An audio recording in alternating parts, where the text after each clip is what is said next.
everyone, my name is Carolyn Haskins, and for this lesson I selected Brainstorming, which is a part of the team, inner team, and group level intervention. So the purpose of brainstorming is to help people think creatively and generate as many ideas as possible about a topic. It helps a team think in directions they've not considered before. The features of this, it was originally developed in 1953 by Alex Osborne in his book Applied Imagination. And in the study, it's been showing that brainstorming is positively associated with group cohesiveness. Especially trained brainstorming groups outperform other groups in terms of perceived communication effectiveness, positive statements made during group interaction, and communication satisfaction. So how to use brainstorming.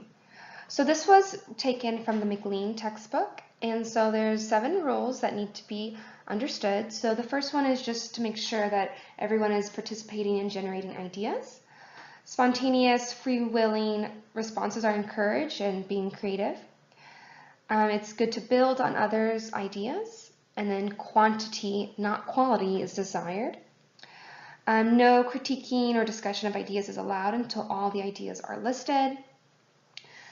Negative, nonverbal responses are discouraged, and then all responses should be written down by the facilitator.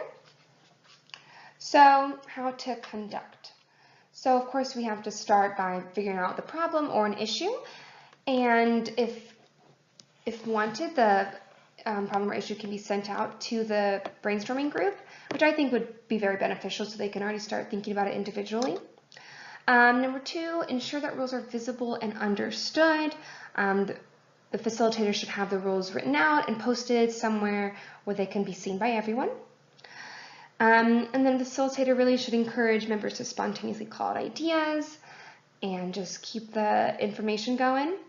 And then number 4, record all ideas as they are stated on a board so that everyone can see them. So the rules and all the ideas should be visible. 5, the facilitator should be prepared to throw out a few idea starters if the group is kind of not speaking at first or if they get stuck. And then it's important for the facilitator to know when to end the brainstorming session. So if the group seems to be running out of ideas, they can end it, but of course, maybe give it a few minutes if maybe they're still thinking, basically. And then there are 2 modifications that were said in the book. Modifications, a few minutes before beginning the brainstorm, give the group time to jot down ideas.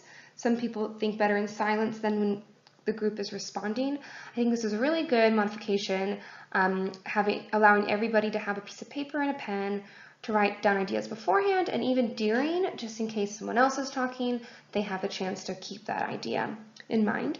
And then number 2, if individuals are not participating, they can go around person to person, and of course it's okay to pass, but that gives everyone a chance to speak. Okay, so for strengths and weaknesses. Strengths, it's been an effective way to come up with creative ideas and solutions. It encourages group teamwork and out-of-the-box thinking.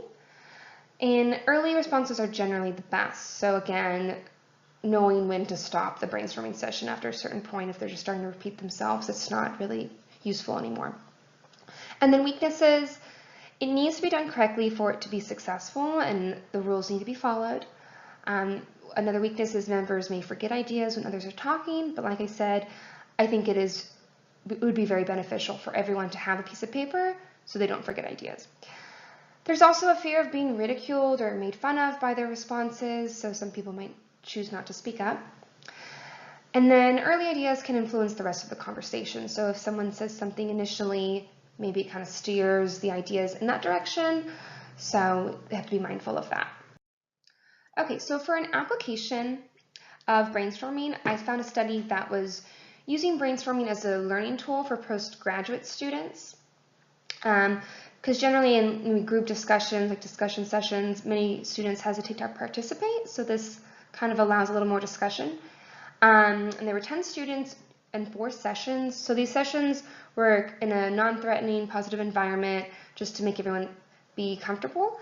And barriers of seniority were broken down because this was not just the same level. It was like first year and second year, different levels of postgraduate students.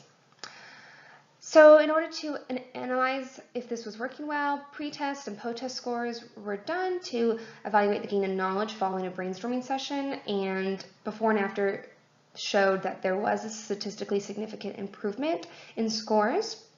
Another way they tested it, there was clinical problem solving, where 5 questions were administered after the session, and there was one before, and it was slightly different, and the one after showed that there was more understanding improved more in the final year students than the first year students, but it could have just been contributed to longer exposure to all the information that they were studying. And then there was a feedback form where students did indeed confirm that these sessions were useful. So it's just kind of just all tying back to interactive learning, aids in better memory, recall capability, as well as promoting a higher level of thinking. Okay, so this was another application I found.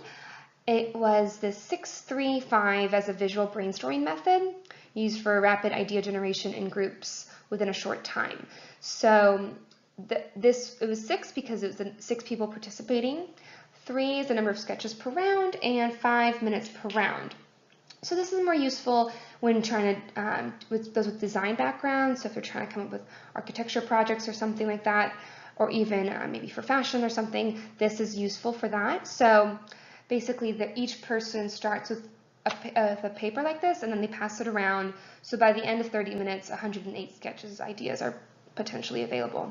So this one, for this study, they were trying to develop ideas for a product that combined a storage unit and a room divider to be used in homes. So you can see here that these are some of the drawings that were done, and it was really successful.